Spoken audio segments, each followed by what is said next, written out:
parents, Lisa Raftery here with the Parenting Corner, and it's February. We've been talking in our last video about it being the month of love and that love is an action. We also talked about trying to get ahead of our teenagers and seeing minefields that might be coming up and situations where we can kind of get ahead of it before we're actually in an explosion situation. So I thought we might combine those two thoughts as we finish out February with love as an action and how we can take a tendency of teenagers and turn it for good. So for a lot of our teenagers, as they're getting older, they are wanting to feel more independent, and there's just a tendency for teens sometimes to be a little sneaky.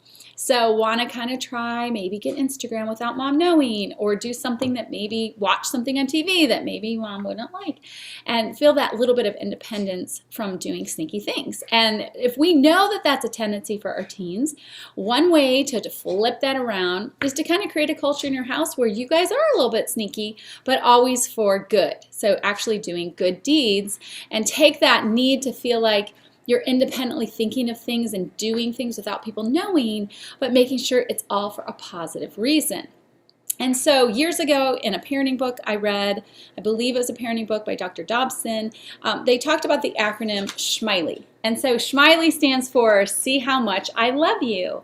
And years ago when my kids were small, we just had a little game we'd play where if someone did something nice for someone else without anyone knowing that they did it, they might leave a little calling card, SMILEY. So maybe someone went to go take a shower and then a sibling would run in and make their bed and then leave SMILEY. Or if maybe I had left laundry out and so one of the kids would grab the laundry basket and fold it all for me and then leave a little note, SMILEY. So, just trying to find fun ways to reward your kids for thinking independently, thinking about things that they can do without permission, but always putting them to the positive and to the good. So they kind of get that feeling of independence and I'm doing things on my own, but it has a good result. And I love just reminding our kids in February that love is an action and it just really feels good to do things for other people.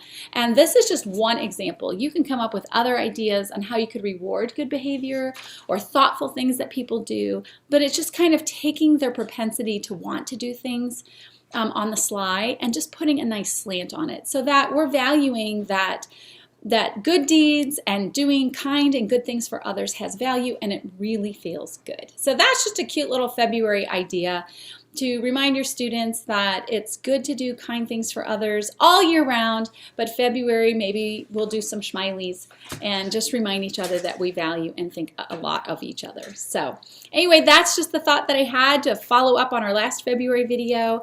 I hope you're having a great month of love, and as always, thanks for connecting with us here on PATH. We love connecting with you and we hope to do again so soon. Thanks, bye-bye.